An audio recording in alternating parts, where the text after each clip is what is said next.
Morning, Champion. This is Professor Asuran from Government College of Technology. இன்னைக்கு வந்து சென்டமெண்டல் torsion அப்படின்ற ஒரு டாபிக்ல கேட் 2012ல கேட்ட क्वेश्चन தான் பார்க்க போறோம். என்ன கேட்டிருக்காங்க?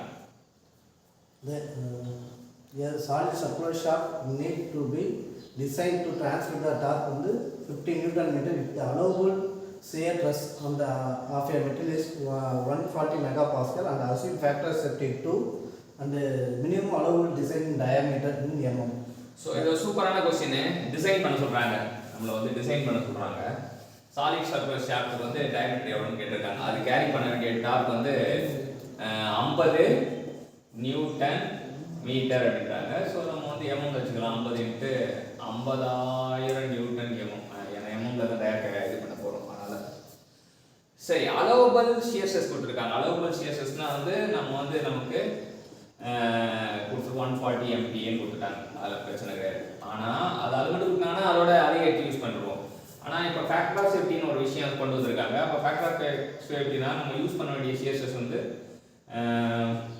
Allowable by factor of safety 140 divide by 2 70 MPa தான் யூஸ் பண்ணுவோம். இதுதான் வந்து டவ் ஆக்சுவல்.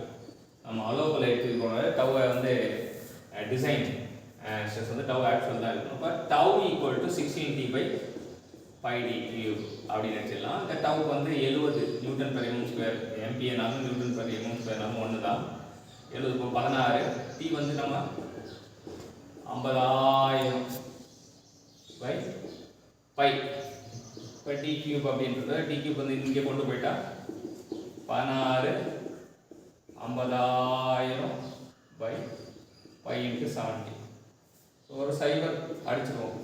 அப்போ 3 சைபருக்கு கண்டிப்பாக கியூப் ரூட் எடுத்தோன்னா 3 சைபருக்கு ஒரு சைபர் போட்டுக்கலாம். மிச்சம் யார் இருக்காங்க அப்படின்னா 16 5 80/5 வந்து 3.14 × 7 21 இருக்கான். ஸோ இங்கே 10 தனியாக வந்துச்சு. ஸோ 21 கீழே வந்து அப்ராக்சிமேட்டாக 22 வச்சுக்கோமே. 22 வச்சுட்டா அங்கே 80 இருக்குது அப்படின்னா நம்ம 20 வச்சா கூட வந்து இட் இஸ் அப்ராக்சிமேட்லி 40 அப்படி சொல்லலாம். 40 கீழே இல்லை 24 தான் சொல்லலாம். 4க்கு கியூப் ரூட் எடுத்தோம் அப்படின்னா 4க்கு கியூப் ரூட் எடுத்தோம்னா என்ன வரும் அப்படின்றது தெரியும். ஸோ வந்து 1க்கு 1 தான் கியூப் ரூட்டு, 8க்கு 2 வரும்.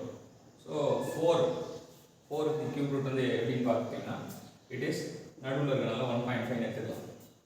ஸோ 1.5 அப்படி எடுத்துக்கிட்டோம்னா 1.5 × 10 போட்டோம்னா அப்ராக்சிமேட்லி 15 mm. அப்ராக்சிமேட்லி 15 நம்ம 8 24 நல்ல கேப் கரெக்டாக கொடுத்துருக்காங்க. ஸோ 16 தான். இதுக்கு என்ன கேல்குலேஷனில் இந்த கியூப் ரூட் எடுக்கும்போது இங்கே கொஞ்சம் நம்ம பிரெயினை யூஸ் பண்ணணும். அதான் தவிர அப்புறம் இந்த ஒரு விஷயத்தை 140க்கு 140 போட்டக்கூடாது. 140 70 மாற்றணும் அப்படிங்கிறது தெரியும். ஸோ இது ஃபேமஸான formula. Tau equal to 16t/5d கியூப்ன்றது ஃபேமஸான ஃபார்முலா. ஸோ வந்து இந்த ப்ராடக்ட் நம்ம என்ன கற்றுக்கிட்டோம்னா டவ் ஆக்சுவல் எப்படி கண்டுபிடிக்கிறது, அதை டவ் ஃபார்முலாவில் எப்படி யூஸ் பண்ணுறது, கியூப் ரூட் எடுக்கும்போது எப்படி சிம்பிளிஃபைடாக கியூப் ரூட் எடுத்து கற்றுக்கிட்டோம். ஸோ கேட் 2012ல் கேட்ட கொஸ்டின், டாப் அண்ட் டவுட்டான கொஸ்டின், ரொம்ப முக்கியமான கொஸ்டின், காம்படிட்டிவ் எக்ஸாமுக்கு மோஸ்ட் எக்ஸ்பெக்டட் கொஸ்டின்றனால வந்து நம்ம இதை அப்படியே ஒரு லைன் லைட் அடிக்கலாம். ஸோ கற்றுக்க ராமுக்கு தேங்க்யூ சொல்லுவோம். Thank you champions.